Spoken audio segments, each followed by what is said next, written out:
Keep the camera right here, Matthew. Thank you. Together, guys. Really close. And straight ahead, sir. Right here for me. Thank you, guys. Amazing. I'm really happy to be here and really excited as well. And yeah, I can't wait to see all the cast members, all the people, and get to watch the movie. I don't think we would have the movie we have without Arkasha directing it. She just has this special vision, special sensibility that adds everything to the story. I mean, it's the best place to enjoy a movie. And of course, you see when it's a horror movie, it's just so much better to share it with other people. So I really encourage everyone to go see it in theaters. I mean, there's new characters like mine, but of course I feel like we give the original film so much more further context, and also I feel like we answer to some questions that may rise when you watch The Omen.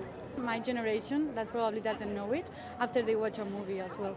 It feels really good. I've just got off the plane. I'm a little bleary, but it's summertime here, and it's great. I loved making the movie. We made it in Rome. I love Nell Tiger-Free. She's just sensational. She's my new favorite thing, and we had a great time, and I'm looking forward to seeing her, and everybody is excited.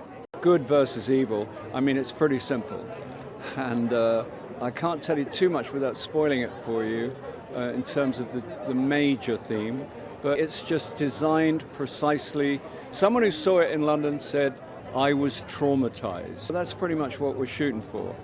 So if you want to get traumatized, it's more about the trauma, being stunned by horror. People that pay money to get scared, what better than to do it with a lot of other people? Then it's like Frightened Squared. It's a collective howl of horror. It's just wonderful having females at the epicenter of these fantastic horror films. Often the women were used as bait in these horror movies, or some sort of gratuitous relief for the male audience, and now they're taking control and they're at the epicenter of all of it, and it's just a wonderful thing to see. There's themes of taking control of one's own body, obviously deep religious themes in this film. There's themes of feminism. Give me 5 minutes and I'll come up with a few more.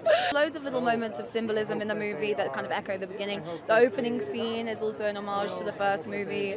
All of our fantastical deaths and violent moments are a nod to the original, so it's a lot of fun. Like Easter eggs, you're going to find them. Horror films should be enjoyed and experienced with a bunch of people who are equally terrified with you. I mean, it's the best thing. Terrifying, obviously.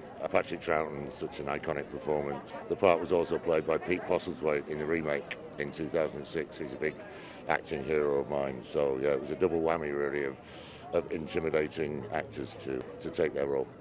It's a lot about body autonomy, women, and the power of fear and the power of belief, I think, and what that can twist the human mind to accept and believe. The world of the Catholic Church and God, the devil, the aesthetic of it is just so universal, really, now. And so, yeah, everybody's kind of scared and freaked out by that. So to see it all together in a theatre is the way to watch a movie like this, definitely. It's so exciting. I mean, this is my first one of these, so yeah, it's very overwhelming. I'm from New Zealand, and being here in LA is like wild. We just lean very much into celebrating women, but also the fears that we have as women and what it is like to be a woman. So yeah, it's a strong female crew. We definitely talk a lot about women, body autonomy, conspiracy. There's a lot interwoven in it. It's more than just your kind of jump scary horror film, as you'll see. Horror is the best. I feel like the energy and the atmosphere and just being with so many people, it's what makes it. So it's very exciting.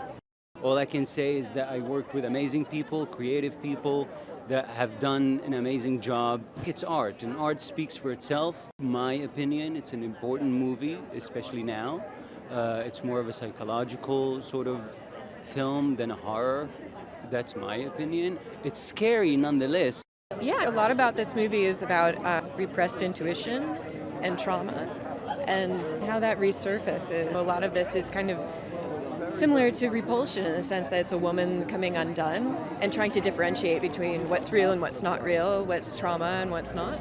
Yeah, it's a film that centers on birth, so it really is all entirely kind of centered on the female body and our main character Margaret's experience going through this journey. So. We got some pretty big swings, I feel like, in this movie, and it's really nice to have the communal experience when you discover those scenes and those shots. Once it gets going, it's pretty crazy. So yeah, it's definitely meant to be enjoyed in the theater. It was really exciting once you got past the nerves because there was so much room given to us to create another world. And I think also because we're so reverent to the original, we didn't want to recreate that. So. Yeah, it's incredibly exciting to contribute to the legacy of the and it's a historic franchise. It's one of our favorites. So to be a part of that history is so special. Well, the point of this movie was